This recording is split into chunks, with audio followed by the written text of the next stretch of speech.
Роўна 5 гадоў таму беларусы рашуча сказалі Лукашэнку: сыходзь. Гарады запоўнілі бел-чырвона-белыя сцягі. Сёння залежны ад Расіі жорсткі рэжым не дае беларусам нават узняць галавы. Нацыянальны ўздым, доўгачаканае абуджэнне ці нацыянальная трагедыя, рэвалюцыя, паўстанне ці народны пратэст. Што гэта было? І як беларусы сёння разумеюць падзеі 20-го года, іх месца ў гісторыі ды сваю ролю ў гэтых падзеях? Гэта спецыяльнае выданне студыі Белсат, Анастасія Русецкая і Віталь Бабін. Запрашаем.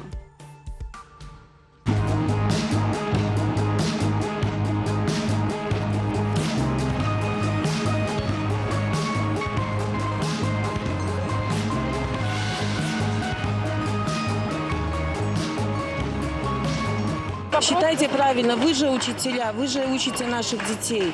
Хотя я понимаю, что там не в учителях дело.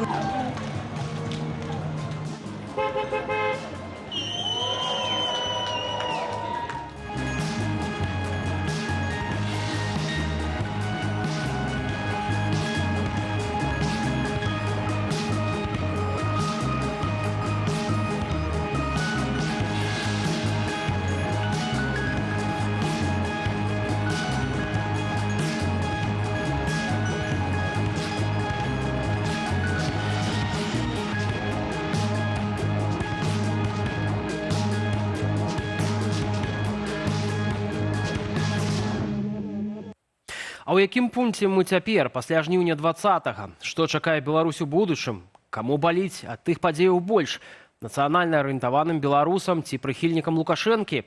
Усё гэта абмяркуем з нашымі гасцямі Сергеем Чалам, Александром Фрыдманам.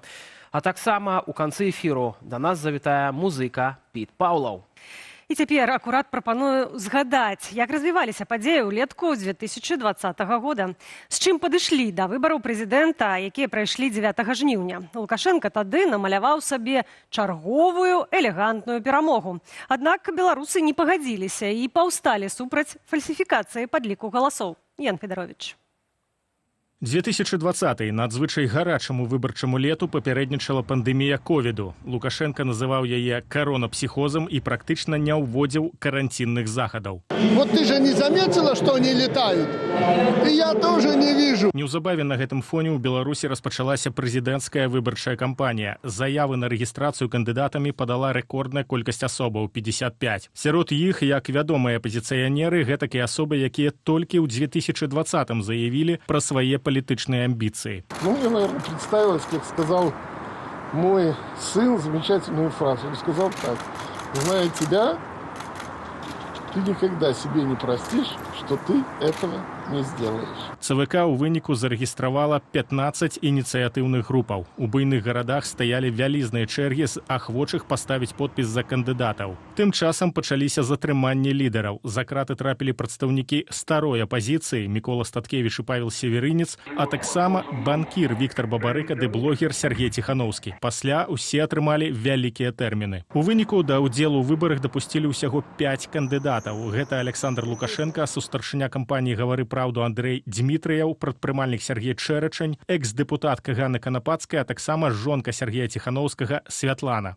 Смешанные чувства, но больше радости, конечно. Потому что я смогу дальше бороться за супруга и людей Республики Беларусь. Святлана Тихановская аб'яднала ў выбарчым штабе не толькі паплечнікаў свайго мужа, але і іншых апазіцыйных кандыдатаў, якія, паводле апытанняў, мелі найбольшы рэйтынг – Віктора Бабарыкі і Валерыя Цапкалы. Тварамі кампаніі разам з Тихановскаю сталіся Вероніка Цапкала ды Марыя Калеснікава. Іхныя мітынгі збіралі шматтысячныя натоўпы. Я освобожу политзаключенных и экономических заключенных.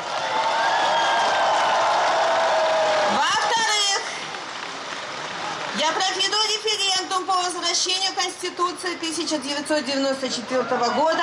ЦВК па выніках першага тура галасавання 9 жніўня абвесціла: Лукашенко набраў больш за 80% галасоў. Паводле ж здабытых праваабаронцамі пратаколаў галасавання, з больш як 100 выбарчых участкаў апазіцыйная кандыдатка Святлана Тихановская перамагала Лукашенку яшчэ ў першым туры прэзідэнцкіх выбараў. У Беларусі выбухнулі наймаштабнейшыя ў гісторыі краіны пратэсты. Никто никаких репрессий в нарушение закона не предпринимал и предпринимать не будет. Выполняйте закон.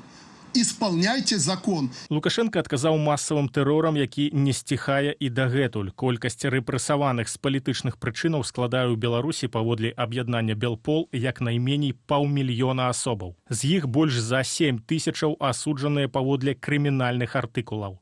Ян Федарович, Белсад. Ну што ж, распачынаем нашу першую размову. Сергей Чалы, аналітык, вядоўца праграмы «Чалы эканоміка» на YouTube-канале Беларускага расследавальніцкага цэнтру. Нашай студыі прывітанне, Сергей.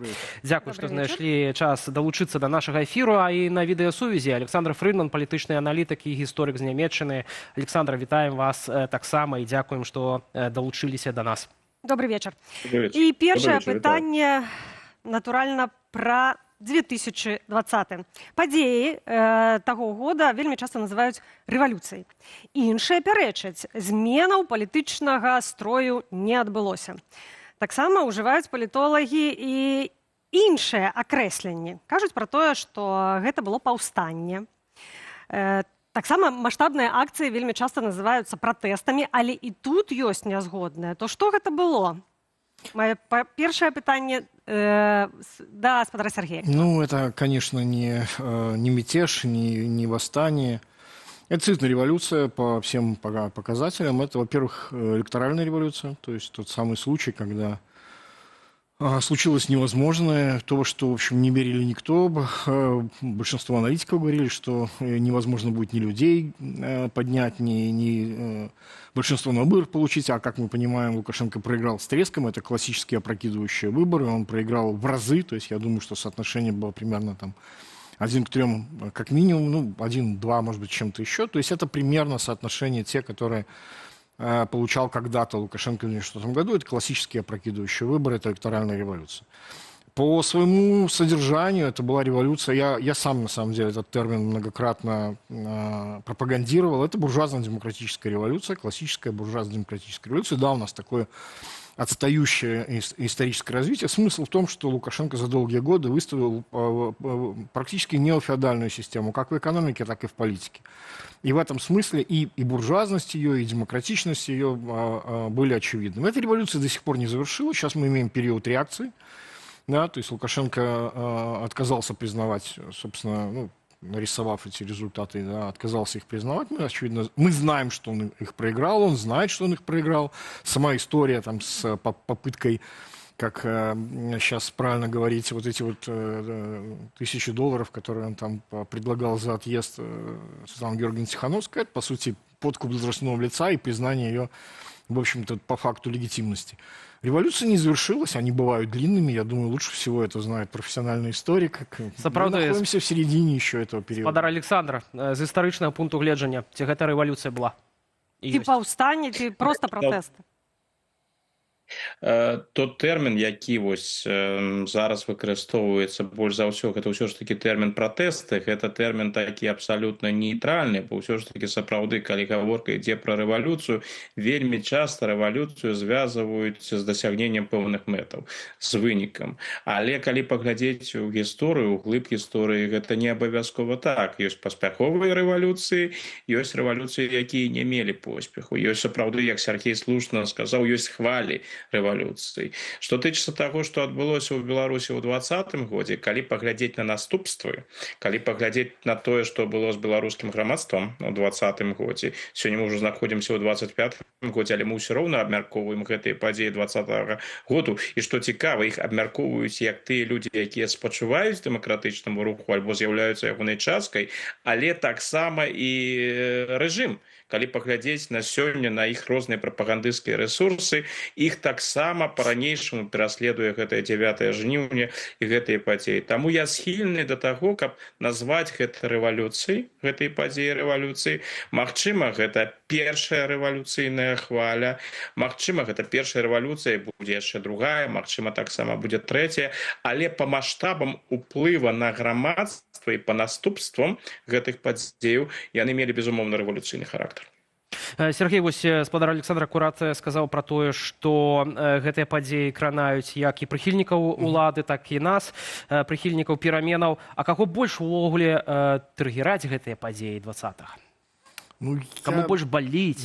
Да, спасибо, Кому что больше уточнили, болеть? потому что я не очень понимаю слово «триггерит», в каком это смысле происходит. Давайте я еще маленькую фразу скажу, почему я не люблю термин «протест» для упоминания того, что было в 2020 году, потому что это роднит тогда эти события с предыдущими всеми электоральными кампаниями, когда, собственно говоря, оппозиция проигрывала. Но эти события отличаются радикально именно тем, что мы точно знаем, что мы победили. И поэтому говорить только о протестах смысла на самом деле нет. Это действительно была электоральная победа. Это раз. Але тут же ще постає питання, ці Лукашенка, ви кажете про те, што ён ведаў, што Конечно, ён прайграў, несомненно. ці ён ведаў гэтак сама, што ён прайграў у іншых Нет, ранейшых? я вполне допускаю, что как раз работала та самая логика. Даже важно же не это. Вот смотрите, вы задаете вопрос, что поменялось, да. Если во все предыдущие разы выборов мы понимали, что фальсификации были, причем, скорее всего, были значительными, но было в целом общее ощущение такое. Я за него не голосовал, никто из моих знакомых за него не голосовал, но предположительно есть такие люди, наверное, их много, может быть, Лукашенко все-таки выиграл. Здесь не было вообще никаких сомнений на эту тему, и мы это очень хорошо видели, что когда происходили вот эти массовые манифестации, я настаиваю на том, что это именно манифестация, а не протесты, это была демонстрация именно своего большинства, то бишь Лукашенко же попытался тогда организовать свой собственный митинг, который оказался примерно раз 8-10 менее численным, чем, значит... На площади Незалежности. Да, я даже пытался сюда пройти, меня туда не пустили, показали на браслет, типа, вам позже, подождите, и так далее. Вот, Лукашенко, конечно, это болит. Значит, понимаете, у Лукашенко есть очень интересная такая психологическая особенность, я давно за этим пациентом наблюдаю, он сам себе психотерапевт. Когда есть какие-то, значит, для него неприятные вещи, вызывающие эмоциональную боль, он проводит огромное количество совещаний, выступлений, интервью и так далее, в котором он постепенно пытается выстроить такую версию событий, в которых он молодец, в которых он не проиграл, в которых он герой. И он это постоянно делает, но так до сих пор не единой версии, что же это было, ну, потому что какой к чертям вооруженный мятеж, да? Вооружение было только с одной стороны, там ОМОН расстрелял весь свой боекомплект в первый же вечер, когда мы ждали результатов, да, у избирательных комиссий. И в этом смысле мы понимаем, что не удается нарисовать никакого нарратива с той стороны. И самое важное, почему эти события все-таки революционные, потому что никакого возврата в 2019 год просто невозможно. То есть радикально изменилась природа власти. Теперь она вообще не претендует даже на то, чтобы говорить, что ее там кто-то любит или что-то еще, потому что вся задача пропаганды, как мы можем видеть по директивам, это сделайте так, чтобы меня снова полюбили. Вы кажете про то, что Лукашенко боліць, і он кажа, вот зусім на днях, і он кажа про то, что 2020 это уроки, и еще раз уроки. Спадар Александр, уроки какие? Он же постоянно говорит, так, КДБ надо больше денег. І так, ён звертає увагу тільки на КДБ. А, спадар Александр, моє питання до вас, вот все ж таки уроки, кожний з боков, які виніс? Ну, давайте я почну з Лукашенки. Для Лукашенки это рабіць усё, каб 20-й год не паўтарыўся. 20-й год это для Лукашэнкі шок. Ён у 20-м годзе сапраўды адчуў, што гэты рэжым хрыстаецца, што ўсё можа скончыцца, і гэта шок. І гэты шок ён відавочна за все гэтыя 5 гадоў не перажыў тую самую старонку, пра якую ён так кажа, што ее неабходна перагарнуць, ён не перагарнуў. Таму ўсё робіцца і будзе і надалей рабіцца, каб гэта не паўтарылася. І гэта ў пэўным сэнсе рацыянальна. Гэта нерацыянальна тое, што ён робіць. Чалавек, які перажывае вось гэтыя розныя прывіды мінулага, ён схільны для таго, каб ужываць заўсёды сілу. На ўсялякі выпадак. Не ведаю, можа там і няма сур'ёзнай пагрозы, але лепш арыштаваць больш, чым арыштаваць менш. Лепш выдаткаваць больш грошаў на КДБ, міліцыю і іншыя структуры. Гэта тая парадыгма, у якой Лукашенко будзе існаваць да апошняга. Вось гэты 20-й год, ён будзе да апошняга з ім, і ён будзе спрабаваць рабіць усё, каб тыя падзеі альбо такого кшталту падзеі не паўтарыліся. Што тычыцца апанентаў рэжыма, дарэчы, я сёння назіраю і не толькі за апанентамі рэжыма, я назіраю па магчымасці і за тымі людзьмі, якія знаходзяцца па-ранейшаму ў Беларусі, і мне складваецца такое ўражанне, што ва ўсіх тых людзей, якія былі ў 20-м годзе ў беларускім кантэксце, у незалежнасці ад таго, дзе яны сёння знаходзяцца, у незалежнасці ад таго, якія ў іх погляды, альбо яны прыхільнікі Лукашэнкі, альбо яны супраць яго, альбо яны так званыя нейтралы. Але гэтыя падзеі ў памяці засталіся. Вось тое, што было там у 2006 годзе, 2010 годзе, у 2001 годзе, так, былі выбары, пасля гэтага адбываліся пратэсты, але потым усё жыццё ішло далей. У 2020 годзе было інакш. У 2020 годзе ўсё прынцыпова змянілася. Таму гэта былі насамрэч рэвалюцыйныя падзеі. Ну а што тычыцца высноваў, які хільнікі дэмакратычных сіл, то тут, канешне, сказаць цяжка. У розных людзей розныя высновы. Але важны, насамрэч, нават у сённяшнія такія вельмі змрочныя часы, вельмі важна памятаць пра тое, што вось гэты 20-й год, ён быў у беларускай гісторыі. І ўжо гэта дае надзею на тое, што дыктатарскі рэжым не вечны, што калісьці гэта скончыцца. Пра надзею, я спадзяюся, мы яшчэ пагаворым у нашай праграме. Спадар Александр, вы кажаце пра тое, што жыццё ідзе, і сапраўды, як яно ідзе. Ні ў чым не вінаватыя людзі за кратамі. Знішчаная грамадзянская супольнасць, меды ў выгнанні, дапамога краіне-агрэсару ў вайне, як вынік санкцыі і міжнародная ізаляцыя, ад якой цярпяць беларусы. І нават мірнае неба навісае дронавай пагрозай. Як змянілася Беларусь за 5 гадоў? Глядзім сюжэт, а пасля вернемся да размовы. Мы в спокойном режиме найдем каждого. Современные средства позволяют это делать, что мы, кстати, и делаем. З восені 2020-го беларускія ўлады перайшлі ад сітуатыўных да планамерных рэпрэсіяў супраць удзельнікаў пратэстаў. Жорсткія затрыманні, ператрусы і тэрміны за удзел у масавых беспарадках. Паводле праваабаронцаў вясны за 5 гадоў праз палітычны пераслед прайшлі не менш як 8,5 тысяч чалавек. У турмах па-ранейшаму застаюцца амаль 1200 палітвязняў. Усяго ж з траўня 2020 года гэты статус атрымалі больш як 4000 беларусаў. Так, прекратите разговоры. Падлічыць, колькі чалавек прайшлі праз адміністратыўны арышт, штрафы або страцілі працу праз подпіс за незалежнага кандыдата наўрад ці магчыма. Але паводле праваабаронцаў лік можа ісці на дзясяткі тысячаў. Крыміналізаванае спажыванне кантэнту незалежных медыяў, сотні і штрафы за падпіскі і падабайкі і да 7 гадоў зняволення за перадачу рэдакцыям інфармацыі. Самі рэдакцыі абвешчаныя экстрэмісцкімі фармаваннямі і працуюць у эміграцыі. Дзясяткі журналістаў за кратамі. Я рассчитываю на то, что я буду сегодня уже дома. Я надеюсь, что все закончится благоприятно. У краіне знішчаюць грамадскую супольнасць. З 2020 года зліквідавалі ці прымусілі закрыцца каля 3000 некамерцыйных аб'яднанняў.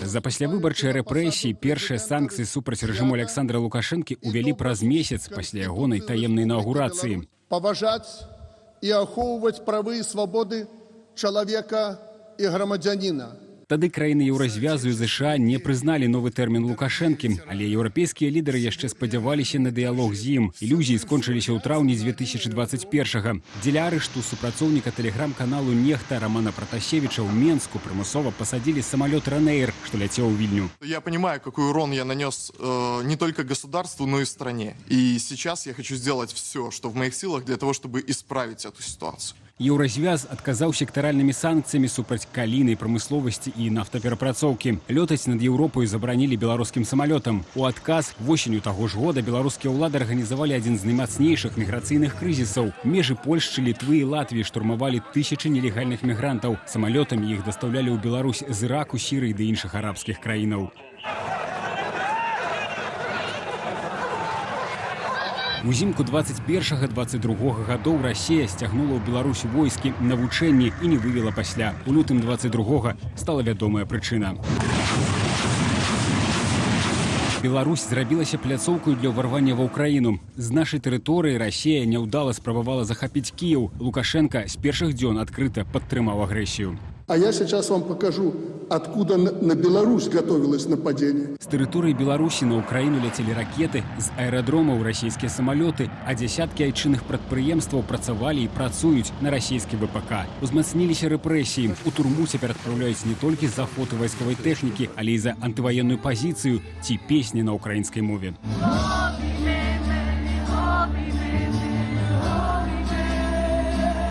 Санкцыі ў развязу разрасліся да 18 пакетаў, а любая супраца з Беларусю фактычна спынілася. Эканоміка, палітыка і грамадскае жыццё замкнуліся на Расіі. Беларусь хутка мілітарызуецца. З 2022 прынятыя больш за дзясятак новых і зменена старых законаў, што рэгулююць жыццё ў ваенны час.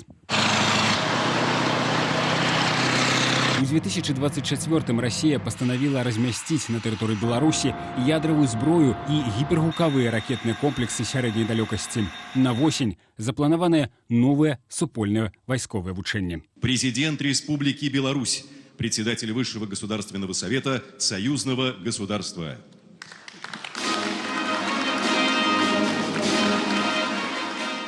Вельмі шмат падзеяў адбылося за гэтыя 5 гадоў, хаця для нас, журналістаў, аналітыкаў, якія займаюцца тэмамі Беларусі, падаецца, што гэтыя падзеі былі зусім нядаўна. Тым не менш, учора ў эфіры студыі Белсат палітык Зянон Пазняк сказаў, што сцэнары, якія распрацоўвалі асобныя кандыдаты на прэзідэнта на выбарах 2020 года, яны, па сутнасці, з'яўляліся вось такім першасным фактарам рэалізацыю планы Крамля па акупацыі Беларусі і пазнейшага ўварвання ва Ўкраіну. Сергей, што вы думаеце пра гэта?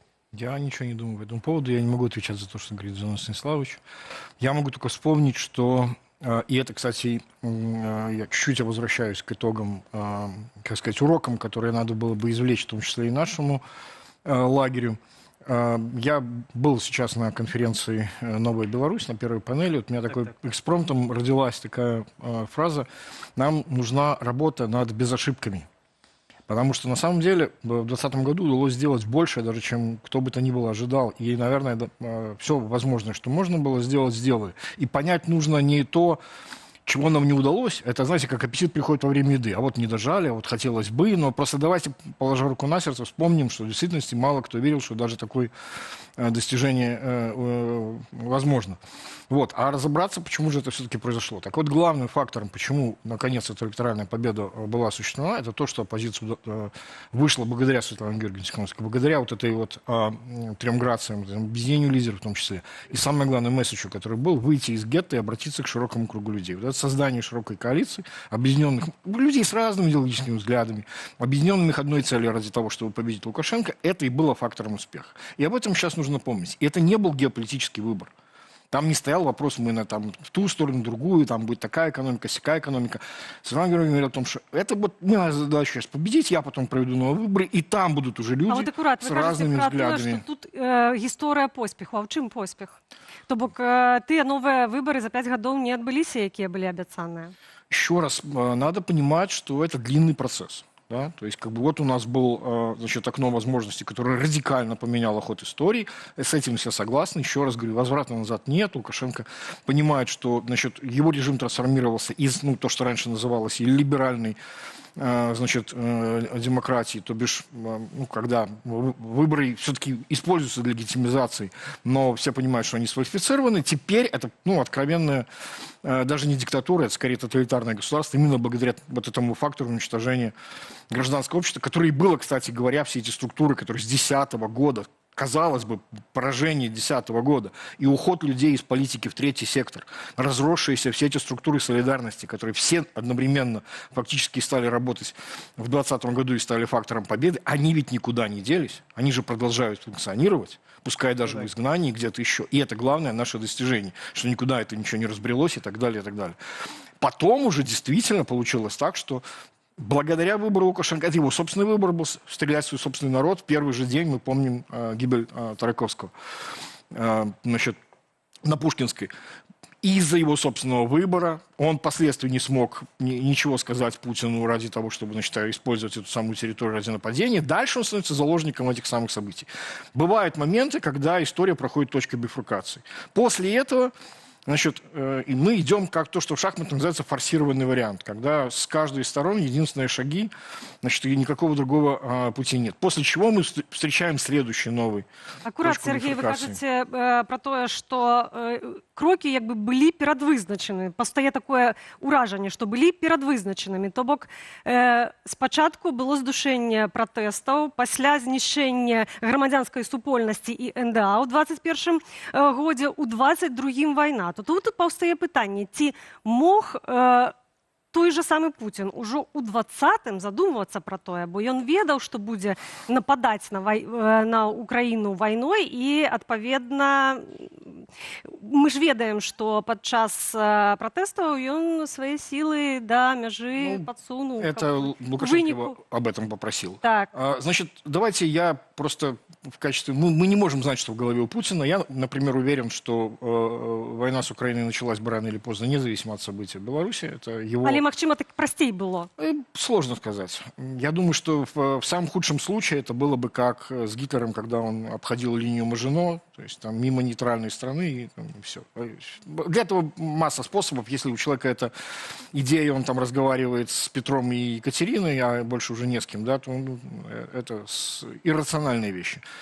А вот по поводу того, имел ли он какой-то такой дьявольский план, через который там реализовывался, да, давайте просто посмотрим на трек-рекорд. У России крайне плохая история мягкой силы, да, попыток вмешательства там, в выборах и так далее. Вспомните Януковича, которого он дважды поздравил, и которого на самом деле, значит, потом, ну, я имею в виду, вот, когда был третий тур, а не последующие выборы. Он проигрывал Осетию, он проигрывал выборы в Молдове, он проигрывал их везде. Все, что может сейчас Россия, мы это видим прекрасно по Европе, она может гадить. Вот ее влияние. Но да? вот подтверждение подписания миру поміж Арменией и Азербайджаном... Ну и без России, да? То есть поэтому давайте не, как сказать, наделять нашего, значит, геополитического противника и соседа, да, какими-то демоническими качествами. Как показывает, еще раз говорю, за ним практика огромного количества неудач и отсутствие сколько-нибудь серьезного стратегического мышления. Я думаю, здесь было то же самое. Петр Сергей, я думаю, что коли мы можем агулам постарацца хотя б у бок на гэты момант адсунуць Пуціна, то спадар Александр, маё пытанне, ці на вашу думку ўсё ж таки быў перадвызначаны лёс пратэстаў? Давайте узгадаем, што вайскоўцы падначаленыя Лукашэнку не адразу зарэагавалі на тое, што людзі выйшлі. І быў такі момант, калі, напрыклад, мы ўсе памятаем, на гарадзянскім драматычным тэатры быў чырвона-белы сцяг, і быў такі момант, калі было невядома, магчыма, ўсё ж такі сілавікі былі гатовыя быць разам з народам. Гэта насамрэч вельмі цяжкае пытанне. Мы яшчэ далёка не ўсё ведаем пра гэтыя пратэсты, пра акалічнасці, пра рэвалюцыю, калі жадаеце. Мы мала ведаем пра то, як прымаліся рашэнні. Напрыклад, тым жа Лукашенко. Што тычыцца там розных абвінавачанняў пра расійскія планы і іншыя, якія ідуць, ну тыя людзі, у бок якіх высоўваюцца гэтыя абвінавачанні, яны ж нават сёння не могуць адказаць. Тут я вельмі асцярожна і стаўлюся да гэтай увогуле, там розная крытыка тых людзей, якія знаходзяцца за кратамі. Я ўвогуле лічу гэта з маральнага пункта гледжання вельмі праблематычным. Я спадзяюся, што калісьці хацелася б, как хутчэй, той жа Віктор Бабарыка, Марыя Калеснікова, Максім Знак, яны апынуцца на волі, і яны нам могуць больш расказаць пра тыя падзеі 2020 году. Калісьці, можа, мы пабачым тыя дакументы, альбо сведкі з лукашэнкаўскага боку пачнуць распавядаць пра тое, як там прымаліся рашэнні, якія там былі зрухі, што яны там абмяркоўвалі. Так што мы па-ранейшаму шмат у чым знаходзімся на ўзроўні спекуляцый. Што тычыцца расійскай пазіцыі, ну, конечно, сёння мы ж разважаем рэтраспектыўна. Мы ведаем, што было ў 21 годзе, мы ведаем, што было ў 22 годзе, і як гэта ўсё шло. Таму, канешне, калі мы бачым гэтыя падзеі зараз на Украіне, в Украіне, прабачце, існуе такое адчуванне, ну, ўсё было прадвызначана, яно не магло быць інакш. Расійская аперацыя, военная аперацыя супраць Украіны была загадзя запланавана. Беларусь адыгрывае ў гэтай аперацыі вельмі важную ролю, таму Расія бы ніколі не пагадзілася на нейкія змены ў Беларусі. З іншага боку, у тым жа 20-м годзе у нас перад вачыма быў прыклад Арменіі, дзе так былі вулічныя пратэсты, была хваля вельмі моцная, і яна скончылася зменай улады у Арменіі. У Арменіі прыйшлі да ўлады тыя людзі, якія Расіі, мякка кажучы, не падабаліся і сёння не падабаюцца. Тым не менш Расія гэты выбар хай сабе і з цяжкасцямі, але і прыняла. І таму я памятаю вельмі добра. У мяне таксама ў пэўнай ступені былі гэтыя ўяўленні, што калі ў Арменіі гэта спрацавала, а тыя людзі, якія вядуць барацьбу з Лукашэнкам, не выказваюць нейкіх антырасійскіх пачуццяў, амбіцыяў і іншае, ну так было б рацыянальна з пункту гледжання Расіі пагадзіцца з тым, што вось гэты непапулярны дыктатар Лукашенко сыходзіць, але Беларусь не робіцца аўтаматычна антырасійска накіраванай краінай. Сёння, конечно, з такіх поглядаў стаўлюся куды больш скептычна. Путін гэта той чалавек, які не любіць рызыкаваць. Лукашенко ў гэтым сэнсе быў для яго і застаецца надзейным партнёрам, і сваю надзейнасць Лукашенко прадэманстраваў у 22 годзе. Таму я сябе з пункта гледжання сённяшняга не цалкам магу уявіць, што ў тым выпадку, калі б сапраўды рэжым Лукашэнкі ляснуўся, магчыма, Беларусі пагражаў бы і нават крымскі сцэнарый з утаргненнем расійскай арміі, з рознага кшталту марыянеткамі і ўсяго чаго заўгодна. Але ізноў жа, гэта ўсё гіпатэтычна. Калі мы гаворым пра магчымы крах рэжыма, мы ж не ведаем, як гэта магло адбыцца. Бываюць такія сітуацыі, што нават як бы ў Расіі не ўмешвалася, гэта ўжо не змагло б дапамагчы. Але ізноў жа, верагоднасць такая існуе. Сергей, бачу, Магчыма, і шансаў гістарычна, але мы ведаем вельмі мала, каб грунтоўна адказаць на гэтае пытанне. Давайте я совсем коротко по поводу вот этого российского фактора скажу, да. Смотрите, значит, почему такие рассуждения опасны вообще? Вот это вот представление о том, что все было предопределено, а значит бесполезно. Ну, вывод же такой, значит, ничего делать не надо. Ну, то бишь, грубо говоря, представьте себе, вы находитесь, значит, в начале сентября, там, августа, 2020 года, да, и вам говорят, значит, все бесполезно, потому что если даже вы победите, все равно, наверное, да, и так далее. То есть сидите на жопе ровно, извините за выражение, да. То, что, собственно, власти всегда и пытались своему населению объяснить. Да? Давайте посмотрим на другие исторические примеры. Мы знаем революцию достоинства в Украине, которая произошла из-за чего? Из-за того, что Янукович предал, по сути дела, линию на сближение с Европой. Да? Вот это вот самое соглашение об ассоциации. Значит, и фактически ведь можно сказать, что потеря Крыма была результатом вот этого самого Майдана, да, тогдашнего. Спросите любого украинца, стоило ли это все делать. Ну, или там, вы же понимаете, что случилось вот это, вот, а если бы мы этого не делали, там, значит, подождали бы, там, и так далее, и так далее. Нет, так не работает. Спросите чехов, которые в 1968 году, да, значит, все-таки даже внутри советской системы решили двигаться в сторону демократии, получили танки и так далее. Да, есть вещи, которые нужно делать, потому что вам им нужно делать внутри себя. Без оглядки на то, что, может быть, произойдет. Але вядома, что история не мае умоўнага. Конечно, именно. И больше того, и не работает никогда предопределение. Особенно в такие моменты, когда история ветвится. У такім выпадку вяртаемся ў дзень сённяшні. І сёння, ў 5-ю гадавіну выбараў 2020 года, у Варшаве праходзіць форум «Новая Беларусь». На мерапрыемства завіталі прадстаўнікі розных дэмакратычных арганізацыяў, а за падзеяй сачыў наш калега Алесь Залеўскі. Давайте паслухаем падрабязнасці.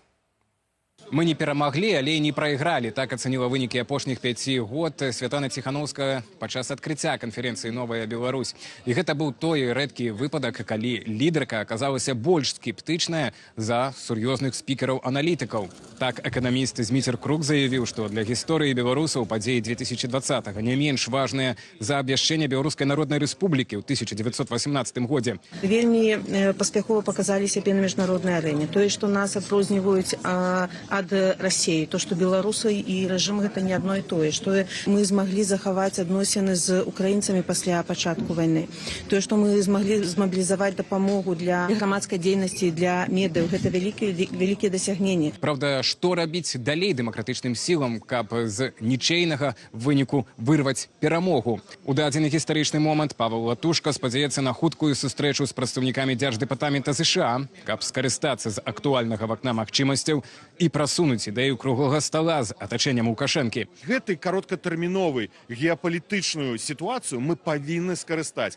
і сказаць, што ёсць Беларусь, дзе ёсць палітзняволеных трэба вызваляць, дзе трэба спыняць рэпрэсіі і дамагацца таго, чтобы Лукашенко пайшоў на змены. Ёсць шанец. Не 100%, але ён ёсць. Мы павінны карыстацца гэтых шансаў. У нас ёсць інструменты. Ёсць. Па-першае, у нас ёсць моцны санкцыйны ціск, ізаляцыя Лукашенка. Арганізатары івэнта заявлялі пра адкрыты фармат, дзяліцца набалелым і задаваць вострыя пытанні лідарам дэмакратычнага руху. На самой імпрэзе мы не заўважылі найбольшых крытыкаў палітычнай лініі Светланы Ціханаўскай, такіх як Павел Усаў ці Валер Кавалеўскі. Таму мы не можам сказаць, што тут сабраліся ўсе дэмакратычныя сілы.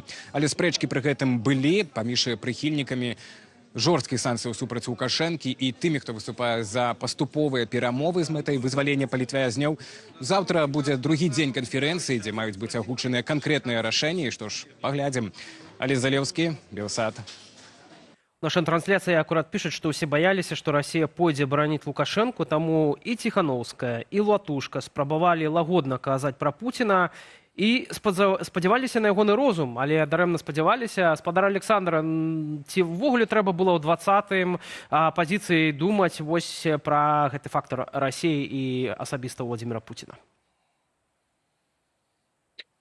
Думаю, што, на жаль, гэты фактор трэба было ўлічваць, бо ізноў жа мы ж ведаем, якія настроі, і прынамсі тыя часы былі ў беларускім грамадстве, тых людзей, якія станоўча, спачувальна, прыхільна, як заўгодна там вообще не про это. Быліся да Расійскай Федэрацыі і таксама да палітычнага рэжыма Расійскай Федэрацыі іх жахапала. Таму калі б сапраўды супрацьстаўлялі сябе нейкім чынам на Расіі, то, напэўна, у дэмакратычнага кандыдата Ціхановскай узніклі бы сур'ёзныя праблемы. Без гэтага расійскага фактара, без гэтай вось публічнай нейкай антырасійскай накіраванасці, гэта быў разумны палітычны крок, але улічваць тое, што Расія можа ўмяшацца, ну гэта трэба было, тым больш, што адносіны паміж Лукашэнкам і Расіяй у тыя часы яны вельмі моцна нагадвалі адносіны паміж савецкім кіраўніцтвам і сатэлітамі ва ўсходняй Еўропе. А там нам гісторыі вядомыя, нам вядомы прыклад Венгрыі 56-го года і згаданы прыклад Сергеем згаданы прыклад Чэхаславакіі 58-го года. І можна згадаць амаль тое, што ішло ў тым жа накірунку пачатак 80-х гадоў рух салідарнасці у Польшчы, дзе Савецкі Саюз таксама фактычна быў гатовы ўмяшацца ў падзеі, каб прадухіліць нейкія дэмакратычныя працэсы ў Польшчы. Таму паспрабаваць вось гэта з варотамі да Расіі, бо магчымасці это былі вельмі абмежаваныя, хаця пераканаць, паспрабаваць Россию. Такие спробы были, и трэба сказать, что вот сегодня мы это разглядаем с позиции 25-го года. Самое позднее, в 22-м году, у лютым 22-го года, людям с демократичными поглядами стало зразумела, кто таки Владимир Путин, что у этого человека в голове, какие его планы. Усё ж таки у 20-м году уяўленне было іншае. І хаця б не настолькі радыкальнае, як яно зараз. Так што ў гэтым сэнсе крокі слушныя, але я цалкам пагаджуся з Сергеем у ягоных разважаннях пра тое, што перабольшваць гэты фактар не трэба. Россия зацікаўлена ў тым, каб прадставіць сябе ўсемагутнай. Яны робяць, увесь прапагандысцкі апарат там працуе на тое, каб прадэманстраваць, што яны могуць усё. І гэта менавіта тыя наратывы, якія паралізуюць. Калі ты сыходзіш з таго, што ўсё роўна нічога не атрымаецца, што ў найгоршым выпадку прыйдзе Расія і яна Лукашэнку, там, умоўна кажучы, выратуе, то сапраўды тада нейкае змаганне, супраціў і іншае не мае аніякага сэнсу. Але гісторыя паказвае, што нават у самых цяжкіх сітуацыях, дзе падаецца, што няма ніводнага шанса, не ўсё магчыма ўлічыць. Гісторыя можа пайсці такім чынам, што нават тыя дыктатуры, якія з'яўляюцца, ёсць адчуванне, што яны вельмі трывалыя, і яны праіснуюць яшчэ 20, 30, 100 гадоў, а раптам некалькі дзён, некалькі тыдняў, некалькі месяцаў. Як у Сірыі апошнім часам мы назіралі падзеі. Але у той же самы час Лукашенко у інтэрв'ю журналісту амерыканскага выдання «Тайм» Саймону Шустеру кажа пра тое, што не плануе балатавацца на наступных выбарах. І ў той жа самы час ён узгадвае про тое, што ён маладзейшы за Трампа, што Трампу, маўляў, 80, а я буду намагацца быць мацнейшым за Трампа. Спадар Сергей, вы ў свой час казалі пра тое, што, на вашу думку, Лукашенко не будзе ўдзельнічаць у тых выбарах, якія былі ў гэтым годзе, ў 25-м годзе. На ваш погляд, тады вы памыліліся, на ваш погляд, як цяпер будзе выглядаць сітуацыя? Ці ўсё ж такі ён придумае нейкі транзит улады, ці будзе сидзець до апошняга? Давайте начнем с того, что Лукашенко, конечно, врет, и все это интервью было, в общем, из вранья и сделано.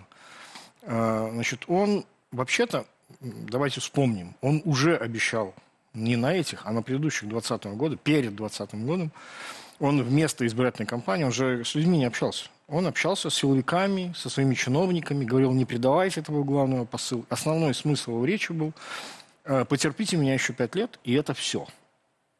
И он обещал. Это Путину мы помним, это сразу было после выборов, когда еще проходили вот эти марши и манифестации по всей стране. Он говорил, ну там у меня ходят воскресный день, там все, там в субботу женщины там, и так далее. Так. Но я там типа вот обещаю транзит власти, говорил он Путину. Соответственно, и Конституцию поменяю и так далее, и так далее. И весь этот процесс был запущен. Так вот, ну, когда вы говорите, я ошибался. Я не ошибался в том смысле, что этот процесс действительно был сделан. Это сложный, иначе бессмысленный процесс образования ВНС и всего. Конечно. И насколько я теперь уже знаю, ну, это будет не очень корректный пример, но это относительно инсайдерской информации. Только где-то в январе было примерно окончательно принято решение, что он все-таки, значит, отменяет вот весь этот сценарий, что надо кого-то поставить, а он же находится потом на позиции человека, который может в случае чего ВНС же мог снимать президента, выбранного народом и так далее, и так далее. Ну и вот теперь, конечно, он продолжает это же самое вранье, но еще важный момент по этому поводу. Вы представляете себе настроение там, госаппарата и силовиков, к которым он обращался 5 лет назад, что потерпите меня еще 5 лет, а потом происходит вот это. Ну, то есть это полнейшая демотивация людей, которые вообще-то, ну, как бы работали не потому, что они Лукашенко любят. Там огромное количество людей, которые хотели делать что-то полезное, но когда они видят, что, значит, главным тормозом любого политического, там, общественного, экономического прогресса является сам Лукашенко, и вот это будет еще 5 лет, у них просто опустились руки, я это знаю. Але з іншого боку, Сергій, давайте узгадаем момент 94-го года, калі вы были у камандзе Лукашенкі. У адным з інтэрв'ю вы на пытанне, чаму вы гэта зрабілі, вы сказалі, я быў упэўнены у ягонай перамозе. Ці на сёння тыя сілавікі, якія застаюцца пры Лукашэнку, магчыма, яны таксама упэўненыя у ягонай перамозе, у ягонай сіле, то бок, што сіла на яго баку. Вы же сами рассказывали о том, что действительно был, это совершенно очевидно, был период колебаний. Да, и особенно спецслужбы... Период колебаний был, але калі яны зразумелі, что сила на боку Лукашенко, засталіся и застаются. Для этого потребовалось время, понимаете? То есть, еще раз, вот чем мы отличались эти все события от всех предыдущих, да? Вот.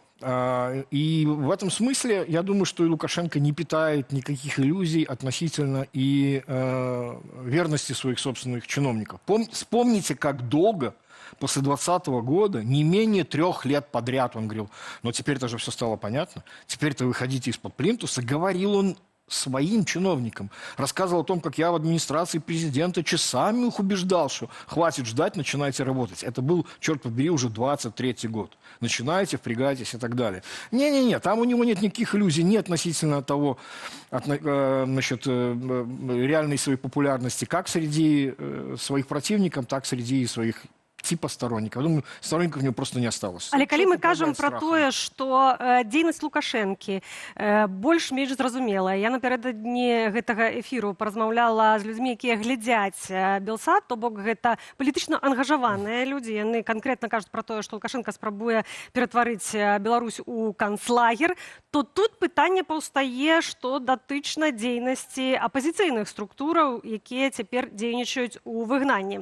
Прэс-служба Святлана Ціханаўская апублікавала вынікі працы за апошнія 5 гадоў. Я раздрукавала гэта на двух картках ёсць. Сярод таго, што яны пералічваюць, напрыклад, усталяваныя дыпламатычныя і палітычныя кантакты амаль з 50 краінамі, непрызнанне выбараў 20-го, 24-го, 25-го гадоў 35 краінамі і гэтак далей. У той жа час, калі мы паглядзім шмат вынікаў, у той жа час, калі я ў сваіх знаёмых пытаюся, ці разумеюць яны, чым займаюцца апазіцыйныя структуры ў замежжы, то яны кажуць, што у інфаполі яны бачаць сустрэчы, яны бачаць пэўныя заявы.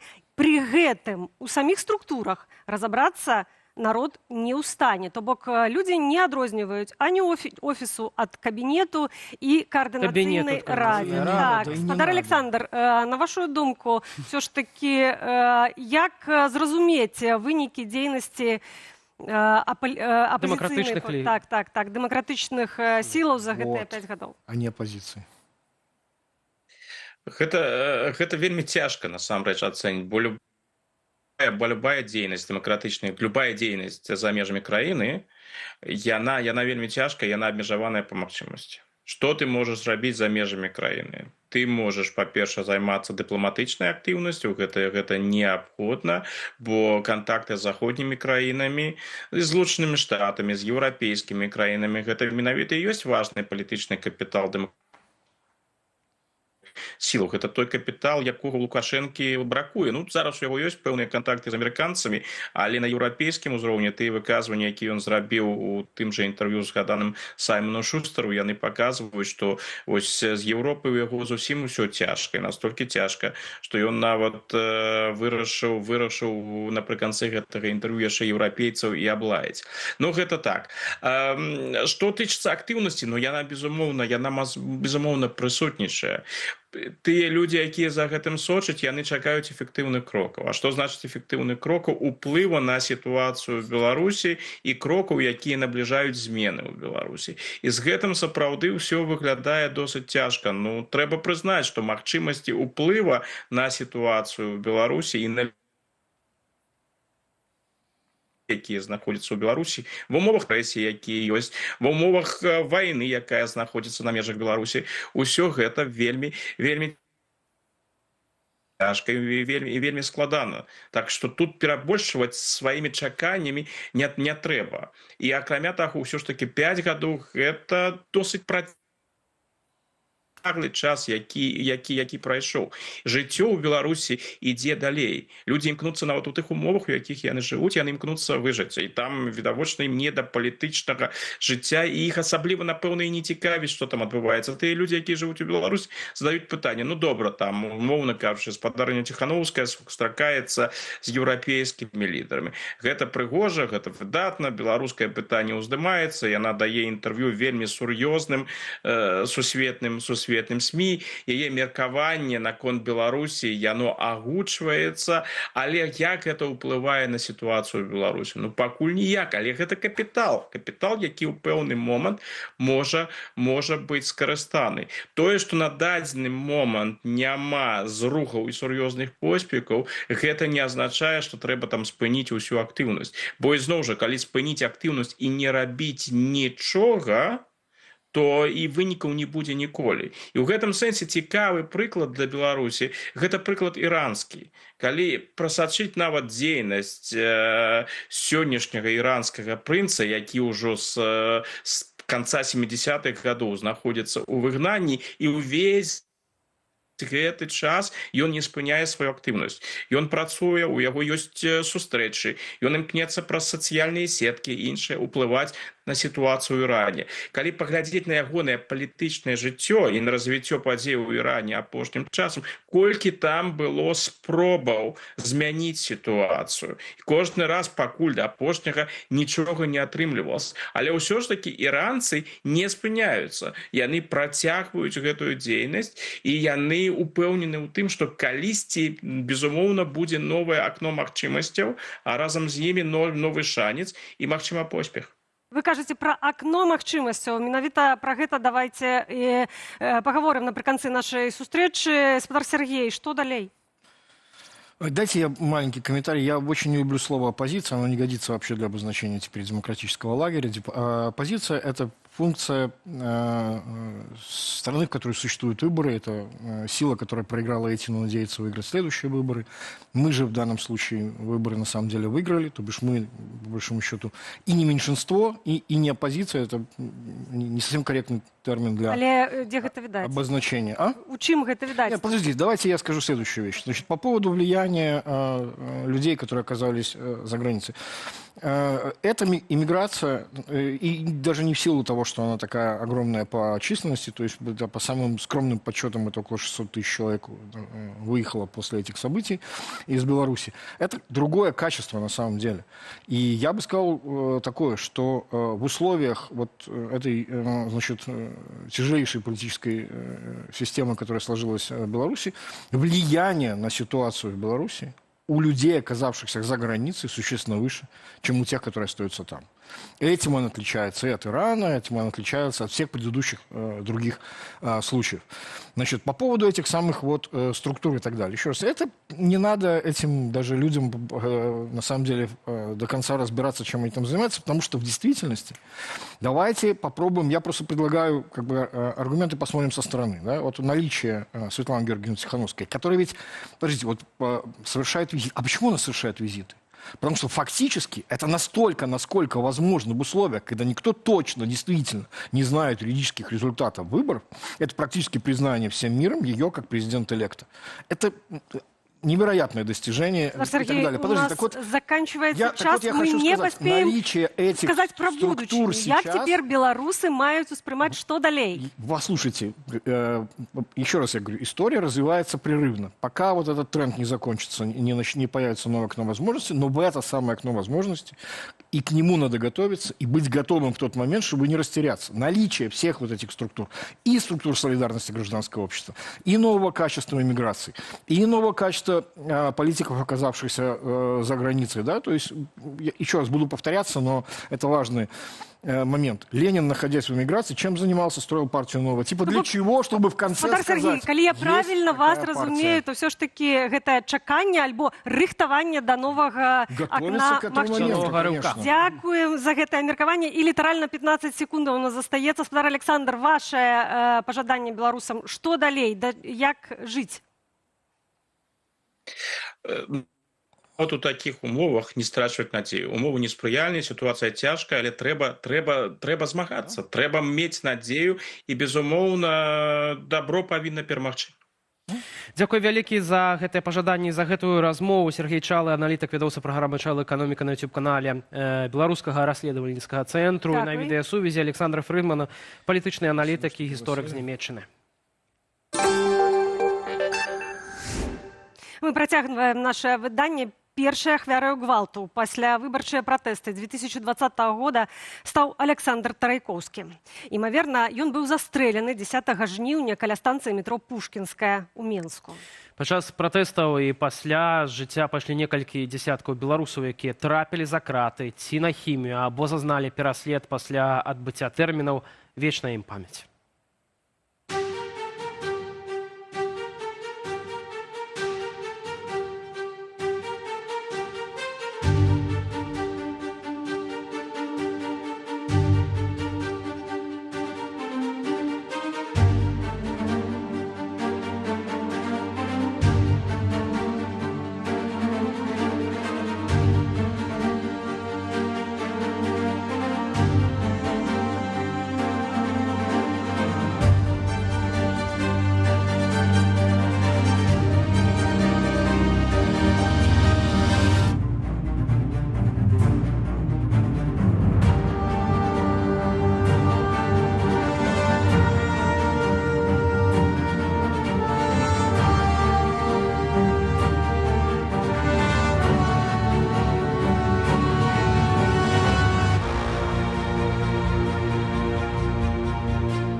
За злачынствы мае быць адказнасць.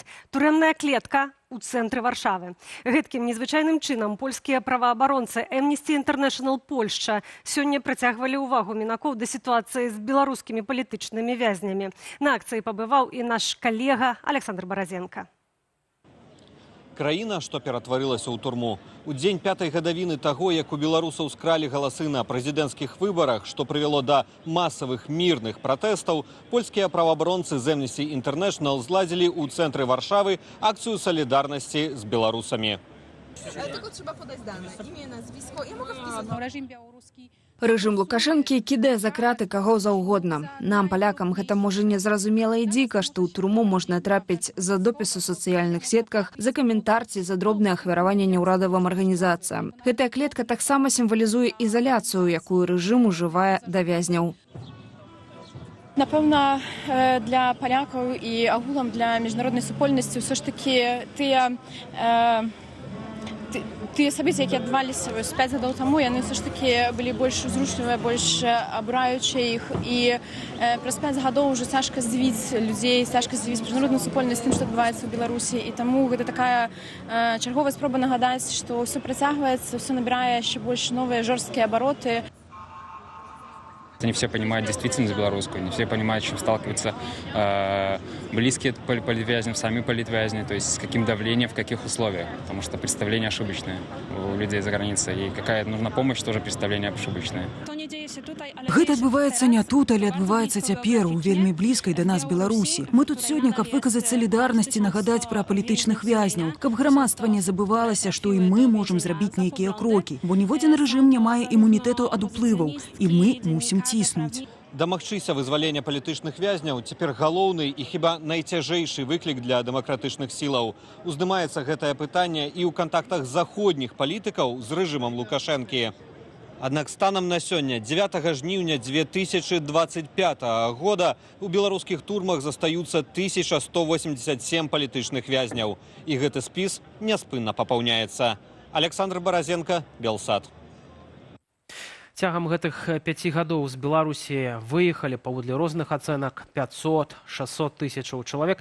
Гэта прыблізна 6-7% насельніцтва краіны, пратэсты, вайна, пагаршэнне бізнес-клімату. Аднак трэба памятаць, што гэта вымушаная эміграцыя, а таму адказнасць за вымыванне чалавечага капіталу ляжыць на рэжыме Лукашэнкі. Юлія Цяльпук. Беларуска Лізавета Баброва амаль 5 гадоў у палітычнай эміграцыі. Уцякла з мужам, уладкавалася медсястрою. У 21 годзе на гэтым фота ў Фейсбуку яна напісала: «Мы глядзелі ў будучыню і уяўлялі Лукашэнку ў кайданках. Надзея на перамены жывая, але шансы на вяртанне дамоў ужо малыя». Каждый раз начинать с нуля – это очень тяжело. Это тяжело как физически, это очень тяжело морально. Вот, как бы так. Поэтому, да, уже жизнь будет строиться в Польше, но в Беларусь, как бы, я была бы очень рада поехать, увидеть там всех своих родственников, всех своих знакомых. Пасля России, куды палітэмігранты не едуць, у Польшчы самая вялікая беларуская дыяспара – 135 тысяч толькі працоўных мігрантаў. Больш чым 5,5 тысяч чалавек толькі летась атрымалі польскае грамадзянства. Па-за летась беларусы занялі другое месца ў колькасці вымушаных мігрантаў у еўразвязе. Атрымалі 281 тысячу першых дазволаў на пражыванне у ЕЗ. Поехала вялікая хваля менавіта ангажаваных у грамадскую дзейнасць людзей, тых людзей, которые умеюць будаваць арганізацыі, працаваць з імі, бачыць і глядзяць на рэчы стратэгічна. Кніжкі, якія выходзяць па-беларуску, прадаюцца у кнігарнях, прадаюцца праз Амазон. З'явіліся таксама шматлікія культурніцкія праекты, ініцыятывы, цэлыя тэатры, якія складаюцца з беларускіх актораў, рэжысёраў. Беларускія школы, гурткі, студэнцкія праграмы дазваляюць захаваць нацыянальную спадчыну. Рэлакаваныя медыі і праваабарончыя арганізацыі інфармуюць і фіксуюць злачынствы рэжыму. Таксама ў замежжы з'явілася надзея праз суд дамагчыся прызнання злачынцамі Лукашэнкі і ягоных памагатых. Адпаведную справу ў межах універсальнай юрысдыкцыі завялі ў Літве напрыканцы 2020-го, аб'яднаўшы каля 60 пазоваў. Былі пададзены сотня, можа быць і тысячы ўжо там гэтых хадатайніцтваў, судовых апратэставанняў, нават позвы на мільёны еўра. Справа фактычна аказалася замарожаная. І з майго пункту гледжання гэта вялікая ганьба не толькі для беларускага грамадства, якое так і не здолела дагэтуль у прававым сэнсе, як сказаў паэт, людзьмі звацца, але і суцэльная дыскрэдытацыя таго, што ў краінах калектыўнага захаду так звана называецца rule of law, вяршэнства права. Даціскаць еўрапалітыкаў мусілі прадстаўнікі сфармаваных у замежжы палітычных структураў, лічыць Віталь Алейнік. Спачатку гэта былі офіс Святланы Ціханаўскай і каардынацыйная рада, прадстаўнічы орган грамадзянскай супольнасці, народнае антыкрызіснае ўпраўленне Паўла Латушкі. Пазней аб'яднаны пераходны кабінет, створаны як паралельны ўрад. Палітолог Рыгор Ніжнікаў кажа, яны добрыя ў лабіяванні санкцыяў і ўздыманні беларускага пытання на міжнародных пляцоўках, а правальныя ў наступным. Шмат якія з вялікіх праектаў, якія структуры дэмакратычнай апазіцыі рабілі ў апошнія 4 гады, ад страйкаў 21 года до вось гэтага круглага стола, які быў аб'яўлена на мінулым тыдні. На жаль, ніводны з гэтых праектаў не той, што не адбыўся, ён не мог адбыцца. Абмежаваныя рэсурсы, унутраныя крызісы. Нават у замежжы шмат якія праціўнікі рэжыму адначасна не падтрымліваюць і апазіцыйных палітычных структураў, спадзяюцца на самых сябе. А найбольш уразліваю групаю ў дыяспары былі і застаюцца былыя палітвязні. Чалавек, які шукае шлях уратунак свайго жыцця шляхам эміграцыі, і ён спадзяецца, што тут ёсць вельмі моцныя наладжаныя плыні дапамогі і падтрымкі. Насамрэч, падтрымка існуе, но не на дакладным узроўні. Апроч грошай на жыццё былым вязням не стае дапамогі на рэабілітацыю і падтрымання іхных супольнасцяў. Юлія Цельпук, Белсат. Ужо зараз у нашай студыі з'явіўся музыка Піт Паўлаў, гурт НРМ. Спадар Піт, вітаем. Добрый вечар. Добрый вечар. Прывітанне, Ну і, добрый канешне, мы сёння ўзгадаваем падзеі, якія адбыліся 5 гадоў таму. Што, спадар Піт, вы трымаеце ў душы, у сэрцы з падзеяў тых дзён? Ну, гэта супрацьлеглыя такія пачуцці. Па-першае, тады быў такі моцны ўздым і разуменне, што нарэшце адбылася незваротная змена ў грамадстве. І я дагэтуль лічу, што яна адбылася, што яна незваротная. Пры гэтым страшнае расчараванне, таму што нягледзячы на палову гады, ну, у мяне было палова гады без перапыннай такой працы, яно не прыйшло лагічна да перамогі. І дагэтуль вось мы на 5 год расцягнулі, і зараз яшчэ не бачна перамогі вось на сёння. І, канешне, вось гэтыя два пачуцці. Па-першае, маральная перамога, і пры гэтым фізычная не. І вось... Але, на вашу думку, ўсё ж такі беларуская нацыя зразумела, якой яна мае быць у 20-м? Ну, слухайце, вось гэтых дробных шчыгулаў ніхто ніколі не разумее. Мне здаецца, што все зразумелі, што яны еўрапейцы і што яны мусяць жыць так, як жывуць у Европе, потому что наши суайчыннікі у своей пераважной большасці все бывали хотя бы у Польши и Литве, хотя бы в самым ближнем таким замежжы. И просто для іх натуральна кудысьці імкнуцца вось в гэты бок, вось в гэты такі зразумелы, просты, да, европейский такі, ёсць у наших людей такое самоприниженный стан, такі, што мы крышечку не до конца европейцы, што мы яшчэ такія другого сорта европейцы, але гэта менавіта звязана з гэтым савковасцю. І людзі з гэтым менавіта і звязваюць. Таму самы галоўны супраціў у галаве кожнага, это менавіта супраць вось гэта савковасці, вось это ўплыва імперскасці і пазбаўлення. І пра гэта акурат творчасць у тым ліку гурта НРМ. Ведаем таксама, што рыхтуецца альбом новы і, на жаль, ён хіба апошні. Ну, на жаль, ці на шчасце, разумееце, у кожнай легенды, у кожнай вось этой бясконцай гісторыі заўсёды ёсць нейкі канчатак, і вось можа гэта ён, ну, па нашых адчуваннях музыкаў гурта гэта апошні альбом. Адкуль гэтыя адчуванні? Ну, па-першае, мы зараз раскіданы, фізычна раскіданы па розных краінах. Все чатыры удзельнікі гурта зараз жывуць проста ў розных краінах. Ну, бубнач Алесіс, ён жыве ў Познані, ён прыязджае на рэпетыцыі, і вось зараз мы дарабліваем ужо, фінальную кропку ставім. Калі ён плануецца выйсці? Ведаеце, што вось зараз мы абвесцілі збор, Я не ведаю, ці будзе тут спасылка на яго, ці не, але яго лёгка вельмі знайсці на маіх всіх медыях. І там вы можете долучиться. В сацыяльных сетках хіба таксама, так? Так, можете долучиться і набыць сабе папярэдне альбо ранний доступ до альбому, что самое, напэўна, такое прыемнае. Просто мець магчымасць слухаць альбом. Альбо хтосьці захоча мець тышульку, квіток на канцэрт, ці яшчэ нешта матэрыяльнае. Вось гэта ўсё таксама там ёсць. Ну і я вас прашу хутчэй это зрабіць, каб мы ведалі, колькі замаўляць вінілаў, CD, на колькі месцаў залю здымаць, каб мы дакладна ведалі для сабе, каб вы там все влезли и все мели. Конечно, это таксама такая зворотная сувязь, якой цяпер цяжка мець у прыватнасці. Ну, дзякуючы, напрыклад, вось гэтай праграме. Так, і ведаю, што сёння акурат прэзентацыя адной з новых песень. Ну, я хацеў, вам паказаць новую песню. Так што, калі ласка.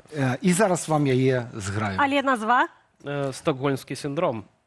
Да, песня мае назву «Стокгольмскі сіндром». Мне здаецца, гэта стан, у якім мы все зараз в большай ці меншай ступені знаходзімся. «Стокгольмскі сіндром».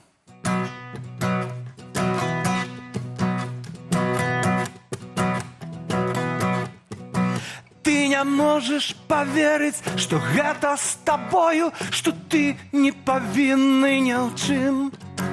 Гэта сон, трязнение, хваравістая мроя. Немагчыма. Той, хто кіруе твоим жыццём, не герой, не наканаваны спрадвек. Той чалавек, што цябе ўзяў палон, болей не чалавек. Гэта страх, агіда, гнев, злость, псіхалагічны злом. Гэта крыўда, гэта стрыманы крык, досыць, гэта стокгольмскі сіндром. Ён гадуе сабачку, ён мае дзяцей, у яго ёсць тата і маці. Ён амаль разборліва вымаўляе словы, бачты, ён навучыўся чытаць. Толькі ён не збаўца, не прарок і не бог, прызначаны табе навек. Той чалавек, што цябе ўзяў палон, болей не чалавек. Гэта страх, агіда, гнев, злость, псіхалагічны злом. Гэта крыўда, гэта стрыманы крык, досыць, гэта стокгольмскі сіндром.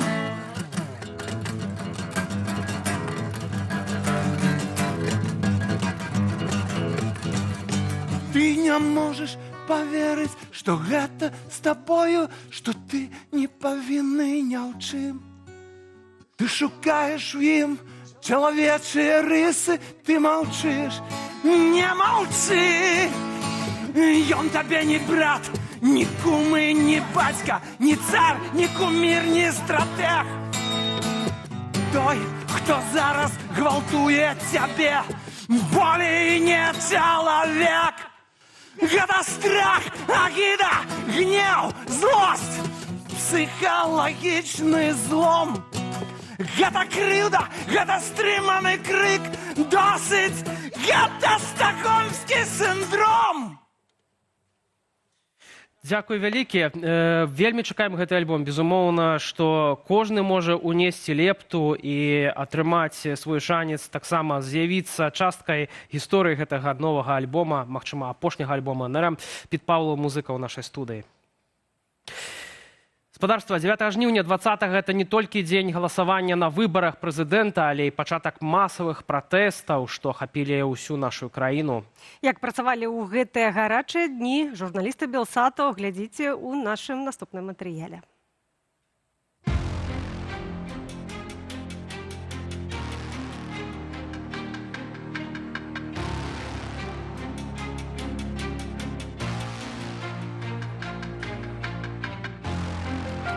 Міліцыянты ў гэты дзень палявалі на незалежных журналістаў. І задача міліцыянтаў была зрабіць так, каб незалежныя журналісты не трапілі менавіта на вечаровую акцыю пратэста, ці што там будзе, на той момант яшчэ ніхто не знаў, на галоўнай плошчы гораду. І яны проста ліквідавалі, нейтралізавалі журналістаў і адвазілі іх у Раус. І трымалі там як мага даўжэй.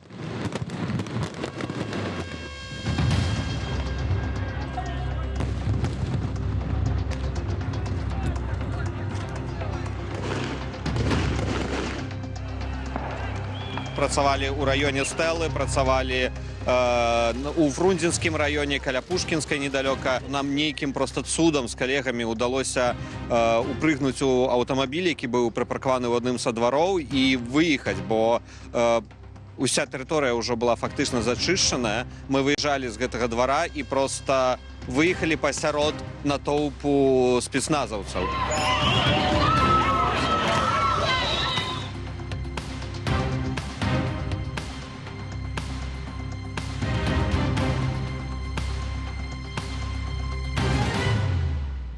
Самым складаным у працы журналістаў у дні пратэста гэта было не праяўляць эмоцыі, не бегчы на дапамогу людзям, а проста стаяць у баку і фіксаваць, як на тваіх вачах збіваюць, затрымліваюць абсалютна мірных, безабаронных людзей.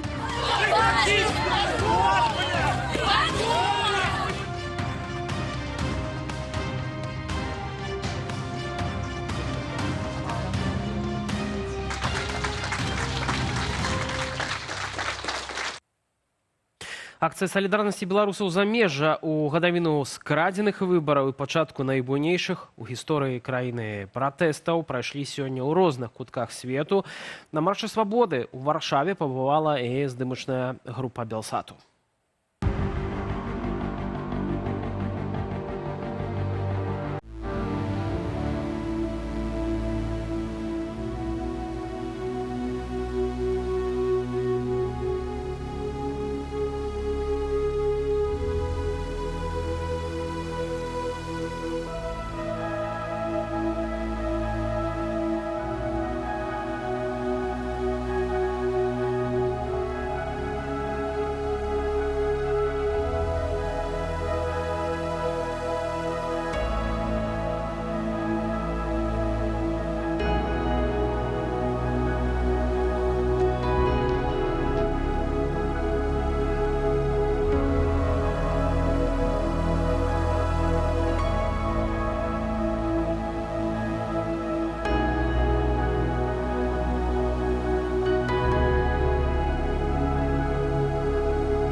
І на гэтым, спадарства, мы заканчваем наше спецвыданне.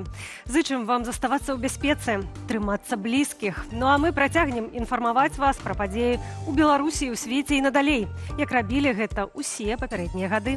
І традыцыйна прапаноўваем вашай увазе зазірнуць на старонку нашага тэлеканалу і ў сацыяльныя сеткі Белсан онлайн вашай базе.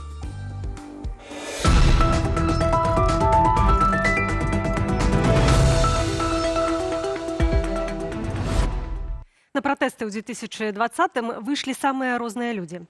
Імёны шмат каго з іх тады гучалі ва ўсіх медыях. Звычайныя беларусы паказалі сваю адвагу і зрабіліся прыкладам для іншых. Белсат пагутарыў з удзельнікамі пратэстаў, якія ў 2020-м праславіліся на ўсю Беларусь. Калі пачаліся пратэсты, на той момант 30-гадовы працаўнік Менскага трактарнага заводу Сергей Дэлеўскі развозіў пацярпелых у лякарні, заклікаў да страйку на сваім заводзе. Ён узначаліў калону з 5000 працоўных МТЗ, якая 17 жніўня прайшла марша па цэнтры Менску. Сергей адседзеў 25 сотняў, пасля чаго з'ехаў з краіны. Увосень 2022 года беларус адкрыў сваё СТА пад Варшаваю. Там ён і працуе разам з жонкаю. Пабудаваць жыццё з нуля ў новай краіне было няпроста, кажа Сергей. Гэта быў проста нейкі найвышэйшы ўзровень узаемадапамогі. Шмат хто імкнуўся мне дапамагчы, падтрымаць у пачатку маю дзейнасці. Было шмат прыкладаў, калі людзі прыязджалі да мяне, калі я толькі адкрыў майстэрню, з цалкам шараговымі праблемамі. калі чалавек мог сам сабе замяніць лямпачку, але ён ехаў да мяне, каб падтрымаць мяне. Гэта дорага каштуе. Сергей толькі адзін з герояў, з кім паразмаўлялі журналісты нашага сайту. Больш гісторыяў і ўспамінаў людзей чытайце на belsat.eu. За 5 гадоў мы разам перажылі велічэзную колькасць падзеяў ад беспрэцэдэнтнага усенароднага ўздыму да стомы, нават апатыі. У давіну беларускай рэвалюцыі нашы калегі з сайту belsat.eu згадваюць асноўныя падзеі 20-га і да нашых дзён. Асобна адзначаны і дзень, які чарговы раз падзяліў жыццё беларусаў на да і пасля. Пачатак паўнамаштабнага ўварвання Расіі ва ўкраіну, калі рэжым Лукашэнкі даў тэрыторыю нашай краіны для агрэсіі. Затым ідзе 27 лютага, дзень гэтак званага рэферэндуму, калі за антываенныя пратэсты цягам пары дзён за краты адправілі больш за 1000 нашых суайчыннікаў. Цалкам храналогію падзеяў у сучаснай гісторыі Беларусі шукайце ў артыкуле «5 гадоў пасля пратэстаў 2020-га». Што мы перажылі за гэты час. Шмат каго ў 20-м здзівіла колькасць бел-чырвона-белых сцягоў, з якімі беларусы выйшлі на вуліцы. А вось ідэю браць нацыянальную сімволіку на дэманстрацыі запрапанаваў Зянон Пазняк. Пра гэта ў эфіры нашага тэлеканалу апавёў сам палітык. Пра тое, як гэта змяніла пратэст, глядзіце ў праграме «Студыя Белсат» на YouTube-канале «Белсат Ньюс». Это важнейшая речь у политике, символика. Но вы уявите себе христианство без крыжа. Вы видите, что такое крыж у христианства? Вот то самое у нас был червоно-белый стяг погоня. И когда это з'явилось, и народ 100-метровые эти стяги, когда он пошел под этими стягами, Путин зразумел, что отбывается национальная консолидация, что дело, яке они робят, не пройдзе. Уявіце, вам 10 гадоў, і вы на занятках у школе абмяркоўваеце, ці справядлівы новы закон. Для Беларусі гучыць як фантастыка, а ў Нямецчыне ўжо ў 5 класе з'яўляюцца заняткі па палітыцы. Навошта школьнікі вывучаюць такія дарослыя дысцыпліны, глядзіце ў праграме «Відна жыхарства» на YouTube-канале Belsat Live, а ўрывак проста зараз на вашых экранах. Политика начинается с 5 класса, и это предмет, в котором ученики должны учиться, что они могут влиять на события. Не просто пешки в какой-то игре, да, за которых все решают. Они не просто еще маленькие дети, а то, что они уже сейчас могут на определенных уровнях многое решать. Я думаю, самое важное, чтобы мы относились к школьникам серьезно. Даже если мы не согласны с их мнением, важно показывать им, что их мнение имеет значение. Только тогда мы можем показать им силу демократии. Спадарства, мы дзякуем вам, што вы былі з намі. Для вас працавалі моя каляжанка Анастасія Русецкая, я Віталь Бабін. Эфір працягне дакументальны рэпартаж Сцяпана Буцілы да 5-й гадавіны беларускага паўстання 2020, марш, які стаў марафонам. Пра тое, чым гэты год зрабіўся для беларусаў, пра маршы, надзеі і эмоцыі, якія ўсе мы перажывалі ў той перыяд. Запрашаем для прагляду.